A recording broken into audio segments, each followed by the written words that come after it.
आपके सामने स्क्रीन पे एक काफी फैमिलियर पैटर्न है। सब्जेक्ट प्लस इज एमा या वाज व प्लस टू इन्फिनेटिव।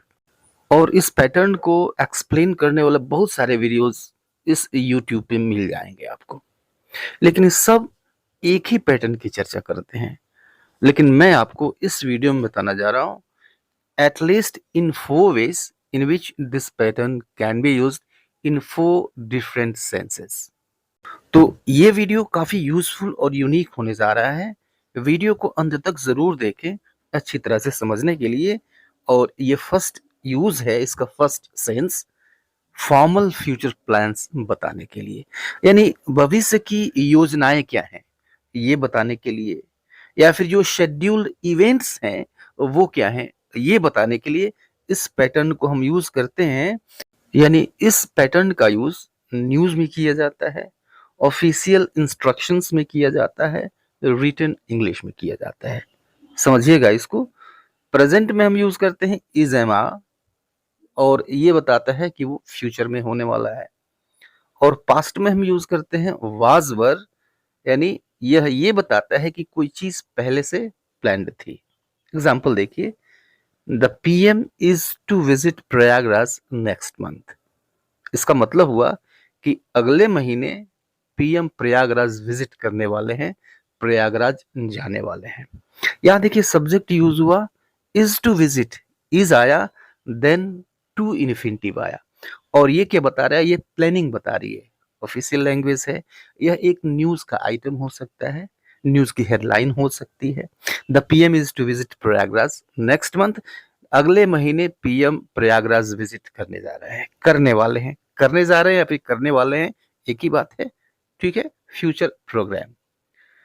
यह सेंटेंस देखिए कि we are to meet the manager at 10 AM tomorrow, यानी कल 10 बजे हम मैनेजर से मिलने वाले हैं।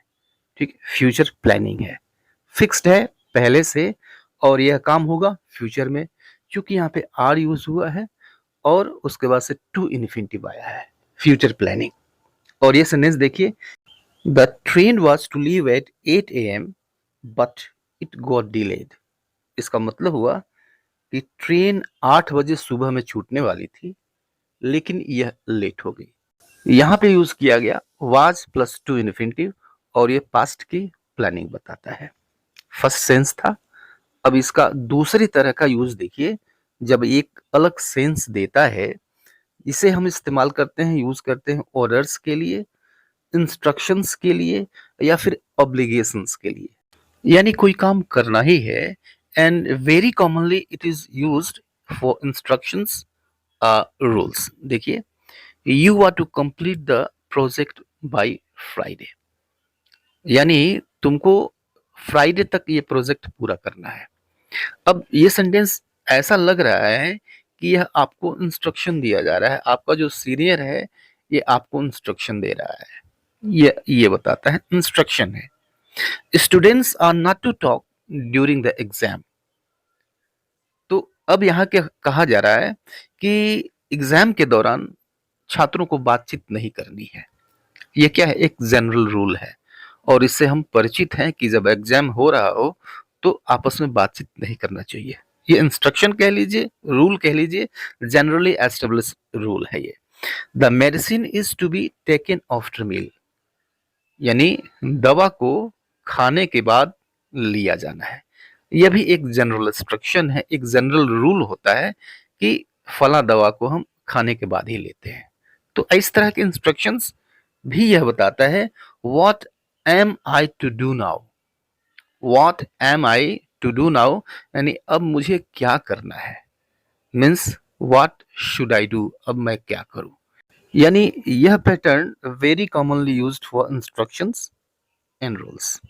और ये तीसरे तरह का सेंस देखिए, तीसरे तरह का यूज इस पैटर्न को हम करते हैं बताने के लिए कि डेस्टिनी में क्या है, डेस्टिनी में क्या था, या फिर फेट में क्या लिखा था, भाग्य में क्या लिखा था, या फिर एक ऐसी चीज जो इनएविटेबल है, यानी अटल था, वह तो होना ही था।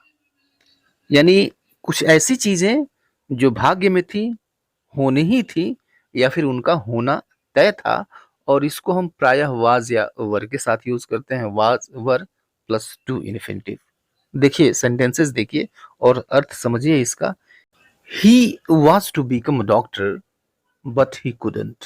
ही was to become a doctor यानी उसे एक डॉक्टर बनना था, बट ही कुडंट लेकिन वो बन ना सका। तो डॉक्टर बनना था, अब सेंस ये बता रहा है कि ऐसा उसके भाग्य में लिखा था, ऐसा होना था, बट ही कुडंट लेकिन हो नहीं पाया। ये दूसरा सेंटेंस देखिए, she was to marry him but fate had other plans. She was to marry him यानी वह उससे शादी करने वाली थी, यानी ऐसा होना पहले से तय था, but fate had other plans लेकिन भाग्य में कुछ और लिखा था, भाग्य में कुछ और था, भाग्य के पास कुछ और योजना थी। और यह सेंटेंस देखिए, he was to be successful one day यानी उसे एक दिन सफल होना था।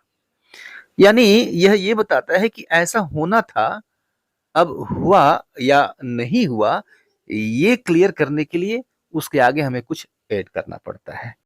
और इस पैटर्न का अगला यूज देखिए, इसका अगला अर्थ देखिए, चौथा सेंस ये क्या देता है, ये बताता है प्री कंडीशन यानी एक ऐसी शर्त जो किसी रिजल्ट पाने से पहले पूरी होनी चाहिए। और ये हिंदी में ऐसा अर्थ देता है, अगर अगर होना है तो, या फिर अगर ऐसे बनना है तो फला चीज या फला रिजल्ट फिर मिलेगा। एग्जाम्पल देखिए, if you are to succeed in life, if you are to succeed in life you must work hard. तो अगर तुम्हें जीवन में सफल होना है, यहां पर देखिए are to succeed, are plus to infinity, if you are to succeed in life, अगर तुम्हें जीवन में सफल होना है, यू मस्ट वर्क हार्ड, तुम्हें अवश्य ही कठिन परिश्रम करना होगा। दूसरा एग्जांपल देखिए कि if we are to finish on time we should start now.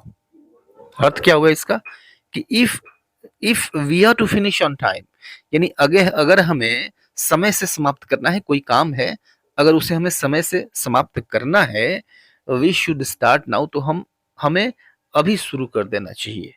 ठीक है, ये शर्त देखिए, if we are to finish on time, are plus to infinitive, ये शर्त बता रहा है और ये है प्री कंडीशन, और यह कंडीशन इस रिजल्ट से पहले पूरी होनी चाहिए।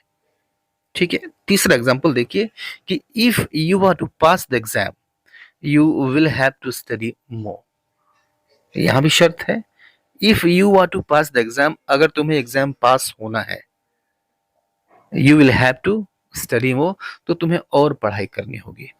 प्री कंडीशन, कंडीशन क्या है जो रिजल्ट से पहले पूरी होनी चाहिए, if you are to pass the exam, are plus to infinitive. ठीक है, चार तरीके से ये यूज किया जा सकता है। आज के लिए इतना ही, मिलता है नेक्स्ट वीडियो में, तब तक के लिए good bye and take care.